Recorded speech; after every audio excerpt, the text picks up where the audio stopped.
Hi guys, welcome to my latest vlog. I've had quite a busy couple of weeks, so I thought it was about time I got something else out there. I decided to talk about training today. I haven't actually done any training myself today. I've been to a wedding fair instead, so I've been drinking Prosecco and sampling cake instead, so oh well, it's Sunday and I've forgone my cheat meal for it, so it was a great time.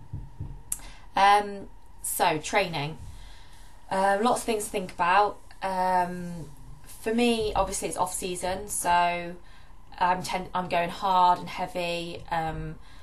I always used to just stick to the main basic compound moves, which work really well for me.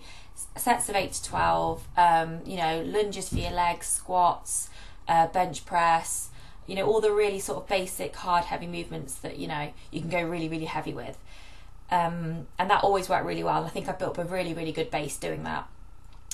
But now I'm sort of getting to that time where I want to try a few new things, a few new techniques, different rep ranges, you know, different types of sets and stuff like that. So that's what I'm doing at the moment, really, is just keeping it new, keeping variety in there, trying lots of different things. So what I want to do, obviously, is actually break down muscle fibres so that I can build them up bigger and stronger. I'm not just doing it for the pump, so you know, I'm not always going for lots and lots of reps. I'm trying to do a mixture of both, basically. So I train 5 times a week, so I split it up by body part, but I do I do my back and biceps generally together, chest and triceps, I do legs, and I do shoulders. So that gives me 4 days a week. So on the 5th day, I tend to do sort of instinctive training. So I just pick something that, you know, I'll hit something different each time. If I haven't got my arms in, I might do an arms and abs session. If I feel like doing legs again, but focusing on a different area of my legs, I'll do that. Which is what I've been trialing at the moment, actually. I've been trying just quads and calves one day, and then glutes and hams on the second time in the same week. However, actually, Eddie did say to me, is that really necessary? Are your legs your weak point? Do you think you really need to hit them twice a week? So that's got me thinking as well. But generally, I just hit something again. You know, whatever I feel that week needs to happen. I'll do. So there's a few things that I think it's important for you guys to consider when you're thinking about your training plan, and things that that I also, you know, have, you know, to consider. So the first one is training partner. I am really lucky in that I've got a really good training partner, Tim. He's always sort of pushing me, always making me go my hardest. You know, you've got to be accountable to someone. You know, you've got to meet someone at the gym, you've got to be there, you've got to do it, and we always give, you know, 100%, which is great. Some people don't like training partners. I never used to. I was always a solo trainer, partly because I felt I was really serious about it, and you couldn't always rely on people always being there, or, you know, and also I felt a bit selfish in that I wanted to do what I wanted to do, and there's certain exercises I like and I feel work for me. So there is that. But Tim's really good. We just work really well together. So it's really good. However, obviously for you guys, you might be better training individually. You know, you might be in my position where you've got a really good training partner as well. So, you know, it's just great to have that extra motivation, that extra push. And for me as well, Tim's brought like a different stance on things when it comes to training. So it is making me try different things, which is great because, you know, I'm just shocking my body in a different way.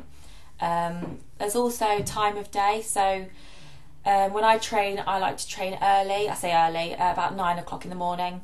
I like to have my breakfast, let that go down, and then get straight to the gym and do a heavy session. Again, some people feel better at the end of the day when they feel they've had more meals, they've got more strength. Also, it just has to fit around work for some people. So I'm lucky in that I own a gym, so if I can get it, you know, I can fit it between clients or when I'm not doing reception hours. So it works well for me. But some people, they have to either get there at 6 in the morning before work or 6 in the evening after work. So again, it's sort of try and pinpoint what works best for you. Some people still do better at getting up really early and getting it done, you know, making themselves fresh, you know, and energetic for the day. So there is that. So it's just thinking about what time of day works best for you, and, you know, when you can really fit it in.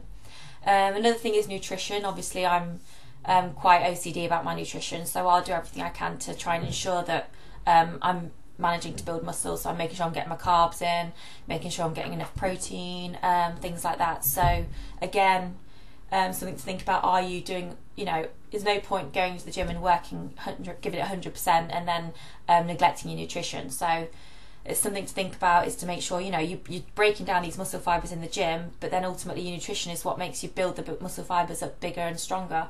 So if that's not on point and you're not shuttling the right nutrients at the right times, then it's a bit of a waste of time, or at least, you're not giving it 100% on all fronts. So there is that to consider as well. And then also the supplementation which comes in with that. So, your fast digesting proteins, your whey and your isolate, your aminos, your dextrose or your maltodextrin for your fast sugars to replenish your glycogen in the muscles after your training. So there's things like that, lots of different supplementation. I will talk about more of that in a different vlog. Obviously, again, I'm luckily sponsored by Genetic Supplements, which are brilliant. And there's lots of certain things that I like to use from their range. So I will talk about that more specifically in a different vlog. So yeah, there's lots of things to think about. And then in terms of actually when you get in the gym, what sorts of exercises are you going to do? What training, what little tips, tweaks are you going to use?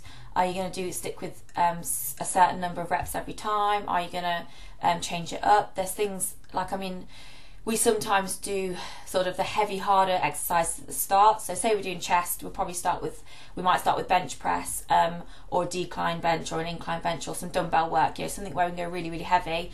And then we might pump out with something like flies or pec deck, or, things like that. So, we might get in, and Tim might make us do 6 sets of 20 on bench press. So there's loads of different little things you can do, just to keep that intensity up, keep shocking the muscles, rather than doing the exact same thing each time. We never do the same session, twice really. We just go with it, go with instinctive training. If we do a particular session and we think, wow, that felt really good, then we might incorporate parts of that again, or just use those techniques again in a slightly different way. So we always are trying to basically break down our muscle fibres, always trying to build muscle. We might even do things like strength work. So we might do 5 sets of 3 on something like squats, or a bigger movement. We might do drop sets, supersets, trisets and giant sets. So all these sorts of things, all these little tweaks and tips and things, just to keep your training fresh, just to keep it interesting and things like that. And I would say for me, it's the variety of the exercises and the different rep ranges and things like that which really do work for me. Always keep me feeling sore, that always make me feel like I've really, really worked. And I think just that with the consistency of training, making sure I'm always on track with it. I'm always pushing. I don't take much time off. The most I take off is about 3 days in a row. So that's really everything that it comes into my mind when I think about training. Obviously everybody's individual, everybody responds differently as always. There's loads of different types of training splits you can do, and obviously if you've got weak areas, then it's best to sort of hit those more. Well, sometimes it's best to hit them more often. Maybe you're hitting them too often, and actually it's best to pull back a little bit and give them enough time to recover. So there's that as well. And then obviously getting plenty of rest and plenty of sleep is important too. So I'll always have at least 8 hours sleep. Just to make sure I get that real good rest and recovery, so that my muscle fibres are able to grow bigger and stronger. That's it really. A bit of a quick one. So I'll speak to you soon.